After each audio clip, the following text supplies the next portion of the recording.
kita kenal kan ada virgin coconut oil, Iya, VCO. VCO. Kita kenal juga virgin olive oil. Nah, sekarang hadir di Indonesia adalah virgin palm oil. Halo sahabat Maksi, kembali lagi bersama saya Elvareta Disti di program Jelajah Sawit.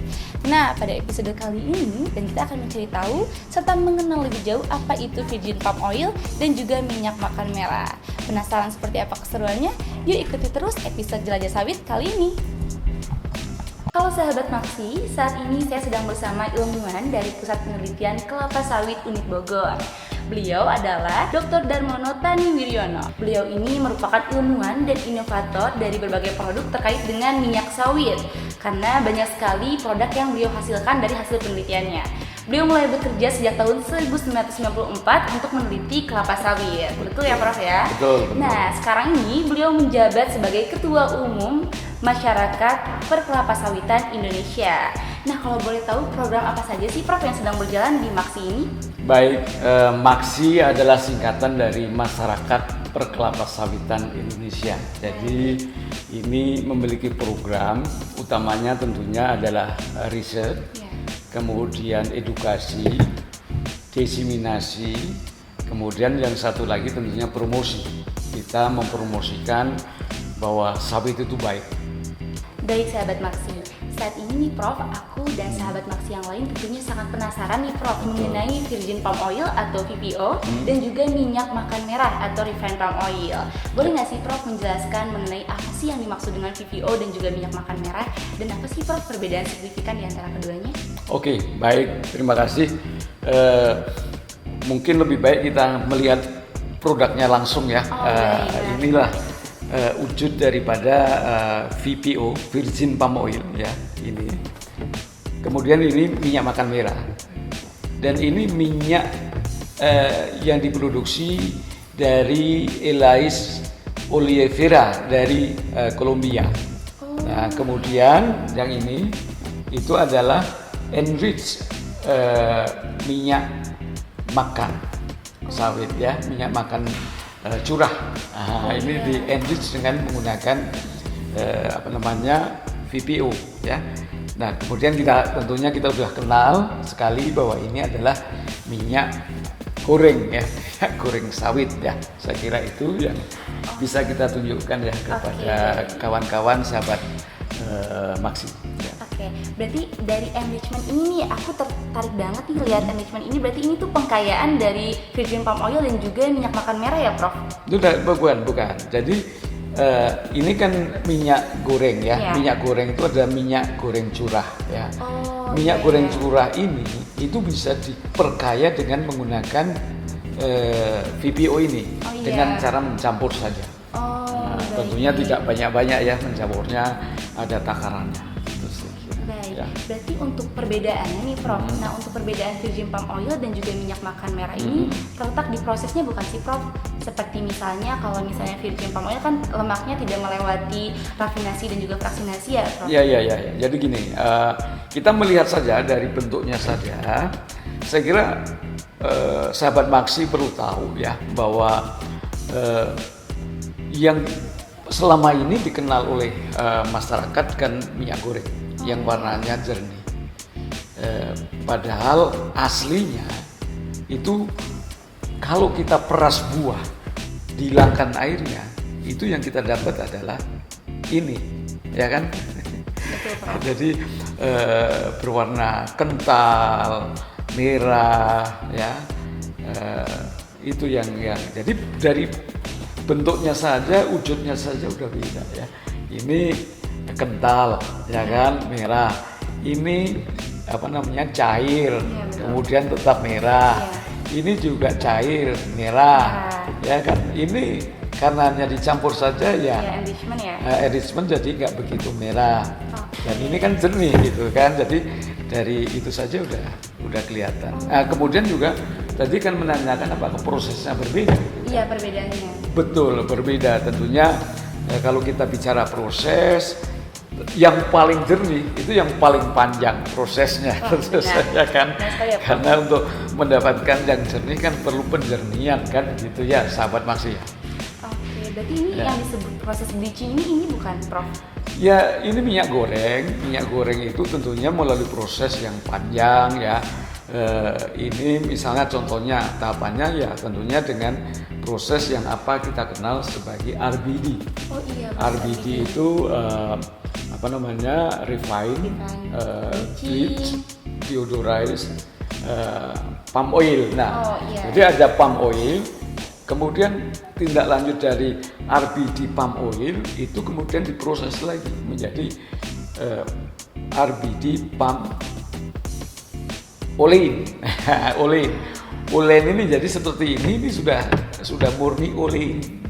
Nah, jadi sudah dipisahkan. Nah, jadi dari yang warna merah ini atau yang dari sini ini itu dijernihkan lagi di situ menjadi lebih jernih lagi. Jadi prosesnya lebih panjang untuk membuat minyak goreng yang sejernih itu panjang. Hanya saja tentunya kalau kita lihat ini, kalau dilihat saja ya ini tentunya lebih pendek daripada ini, lebih pendek dari ini. Nah, itu sahabat Sawit. Terlihat jelas ya sahabat Maksi bahwa dengan warna yang lebih cerah itu juga prosesnya lebih kompleks ya. Lebih kompleks dan harus besar ya. Harus benar-benar industri besar yang bisa mengolah itu. Oke. Ya. Berbicara mengenai virgin palm oil dan juga minyak makan merah ini tentunya kan ada pembahasan proses pembuatan. Berarti tahapnya itu kalau virgin palm oil kan terbilang cukup pendek ya Prof. Sekitar 1 hari mungkin bisa ya Prof? Iya, 1 hari hanya saja kan harus hati-hati. Oh iya benar. Harus hati-hati supaya kandungan vitaminnya, kandungan nutrisinya tetap utuh ya. Itu yang harus kita jaga sehingga walaupun itu pendek tetapi kan harus hati-hati ya dengan menggunakan suhu rendah. Itu yang paling penting ya. Okay. Nah, kemudian yang ini tadi tentunya ada tahapan proses untuk membuat tidak kental seperti ini ya kan, tetapi cair. Ini namanya fraksinasi. Jadi hanya olein saja yang diambil. Nah, tapi yang perlu diperhatikan lagi bahwa kalau sudah melalui proses ini berarti sudah bukan virgin. Nah, kita kenal kan ada virgin coconut oil, VCO. Kita kenal juga virgin olive oil. Nah, sekarang hadir di Indonesia adalah virgin palm oil. Jadi ada 3 minyak sehat yang luar biasa di Indonesia. Itu keren banget ya Dok. Ya. Nah Prof, ini tuh kan secara general ini merupakan minyak kelapa sawit ya. Betul. Sedangkan dari jenisnya saja sudah berbeda, dari ini virgin palm oil, minyak makan merah, minyak curah dan juga minyak biasa gitu. Nah, manfaat yang ada pada minyak sawit ini apa sih Prof? Karena kan banyak orang yang mulai tahu bahwa minyak sawit ini kaya akan nutrisi dan juga vitamin. Apa sih Prof yang diharapkan dari vitamin yang terkandung pada jenis-jenis minyak sawit ini? Baik. Ya, memang selama ini mungkin sahabat Maksi tahu bahwa kelapa sawit ini pabrik minyak gorengnya sudah lama. Ya mungkin pertengahan tahun 70-an dah. Mengapa kok dibuat jernih? Karena bangsa Indonesia, nenek moyang kita dari dulu menggunakan minyak kelapa sawit. Minyak kelapa, ya kan? Yang warnanya terang, jernih gitu kan? Sehingga ketika diperkenalkan di awal-awal produksi minyak sawit itu, mereka nggak suka kalau berwarna merah gitu kan? Loh, ini nggak sama dengan apa yang diajarkan oleh nenek moyang gitu ya gitu. Tapi sekarang kan mulai diperkenalkan minyak makan merah kembali ya. Itu saya kira ini dulu pernah dilakukan tetapi kemudian sekarang dilakukan lagi karena kita mulai sadar bahwa sawit itu tidak hanya untuk menggoreng saja, ya kan? Kalau hanya untuk menggoreng saja seperti yang dibutuhkan oleh nenek moyang kita, ya minyak goreng saja. Tetapi kita sudah mulai tahu bahwa ternyata minyak sawit itu mengandung banyak nutrisi. Nah. Gitu.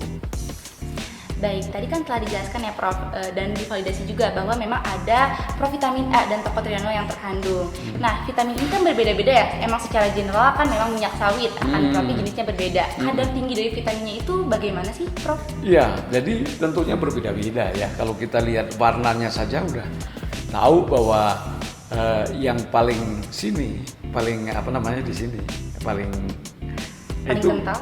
Paling kental itu mengandung vitamin dan nutrisi yang lebih tinggi. Karena nutrisi itu kan banyak ya. Nutrisi itu ada karbohidrat, cuma ini nggak ada karbohidratnya. Nutrisi itu ada protein, tapi juga ini nggak ada proteinnya. Tetapi yang paling penting ini kan sudah dikenal bahwa mulai dikenal bahwa minyak sawit itu mengandung provitamin A atau beta karotin. Istilah kerennya beta karotin. Terus kemudian juga mengandung vitamin E. Vitamin E itu ada 2 macam. Tadi disebutkan tokotrienol, betul. Tapi ada satu jenis lagi yaitu tokoferol. Ya. Jadi vitamin E itu ada 2, tokoferol dan tokotrienol kan.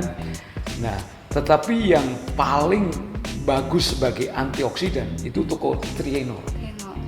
Kekuatannya bisa berlipat-lipat dari kekuatan antioksidan tokoferolnya gitu. Jadi kelebihan dari sawit itu adalah kandungan tokotrienolnya. Ya ada minyak nabati lainnya ya sahabat sawit ya yang mengandung tokotrienol kecuali sawit. Ini keunggulan sawit yang paling hebat ya. Oh iya, dan lebih kerennya Prof, yang saya tahu nih bahwa provitamin A yang terkandung pada virgin palm oil ini 15 kali lebih baik dibandingkan provitamin A yang terkandung pada wortel ya. Betul. Satu lagi keunggulannya yaitu bahwa provitamin A dan vitamin E itu sudah dalam bentuk terlarut di dalam lemak. Bedanya kalau wortel itu beta karotinnya terlarut di dalam air, sehingga ini saya baca-baca saja kalau ingin provitamin A dari wortel, kita harus juga makan daging supaya ada pelarut beta karotinnya. Itu dari saya baca, sahabat Maksi ya.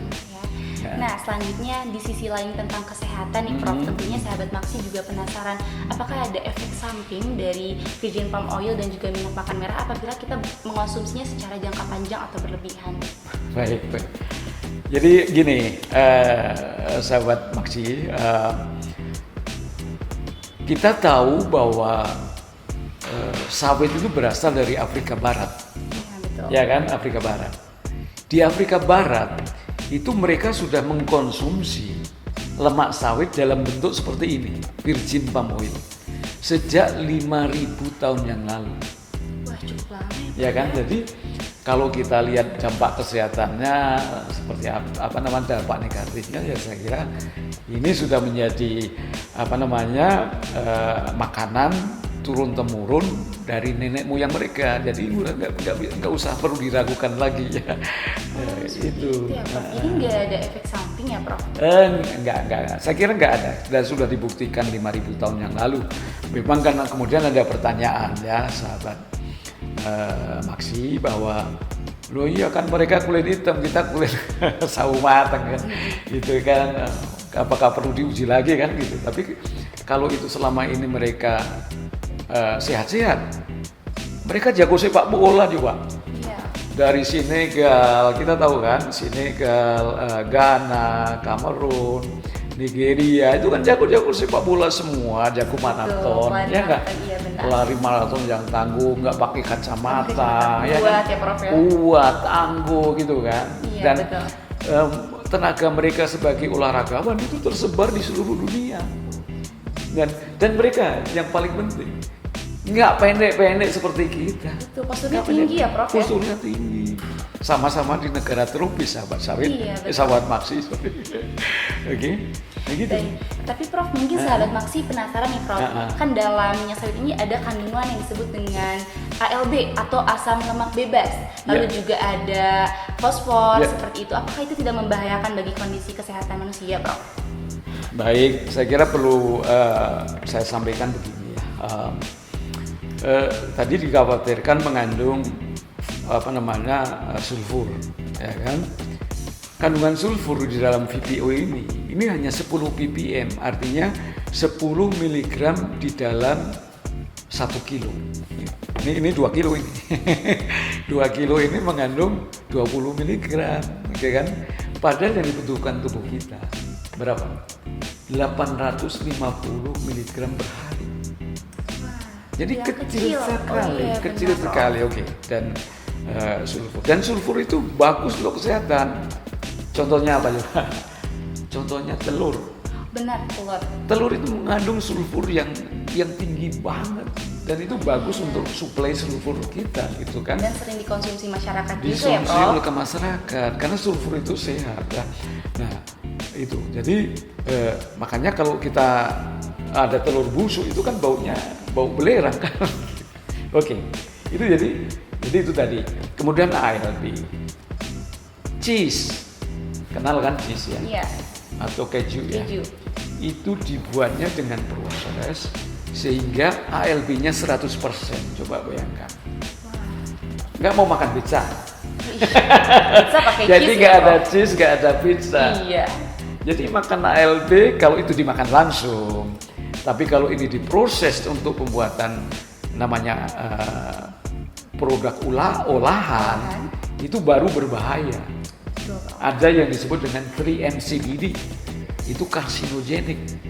Ada GE yang karsinogenik. Tapi kan kita bangsa Afrika Barat nggak makan yang olahan kan, makannya yang virgin.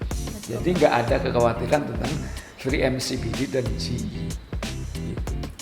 Jadi nggak ada tadi apa yang dikhawatirkan. Ya, ALB nggak ada ya, Prof? Efek Ya, samping, skor, ya. efek positif bagus, banyak. Efek Iya. positif banyak. Karena terbukti dari masyarakat Afrika Barat juga sehat-sehat ya, Prof? Sehat-sehat. Tidak menggunakan kacamata, kuat-kuat. Betul. Oke, Prof. Nah, pasti sahabat Maksi juga penasaran nih, Prof. Kan pasti apa yang kita olah itu akan menghasilkan limbah ya, Prof, atau mungkin byproduct atau produk sampingan. Iya. Nah, untuk virgin palm oil atau minyak makan merah, ini kan menghasilkan produk sampingan ya, Prof. Betul. Itu limbah atau produk sampingannya itu dibuang secara langsung ke lingkungan atau dimanfaatkan kembali, diolah kembali, Prof?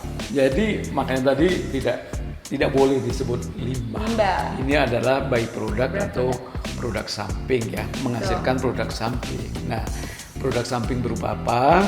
Produk samping yang berupa, yaitu tandan kosong ya, kemudian sabut, kemudian kernel, kemudian cangkang, Shellnya ya, Prof? shellnya, kemudian kalau kita lebih ke hulu lagi ada pelepah segala macam, dan semua itu bermanfaat. Oh iya, itu pelapanya itu bisa buat mulsa gitu ya, Prof, di kebun? Yang serat-seratan, nah, termasuk tadi tandan kosong, serat, kemudian pelepah, itu bisa untuk mulsa. Tahu mulsa?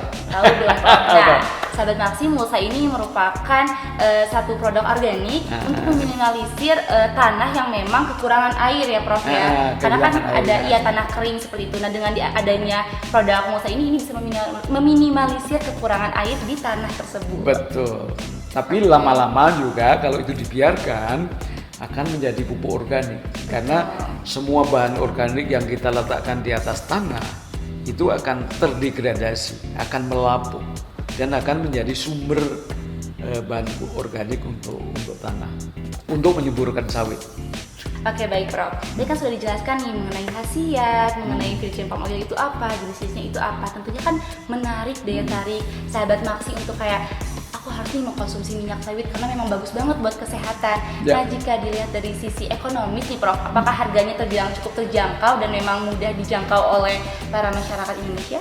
Ya, tentunya VPO ke depan dan juga saya kira minyak makan merah itu akan kalau ini dikatakan memang produksinya lebih murah, hanya saja karena ini lebih hati-hati memproduksinya, ini lebih mahal. Tapi ke depan kalau itu masyarakat sudah mulai mengenal fungsi dari VPO ini, saya kira ke depan akan bisa disesuaikan harganya. Ya, saya kira itu.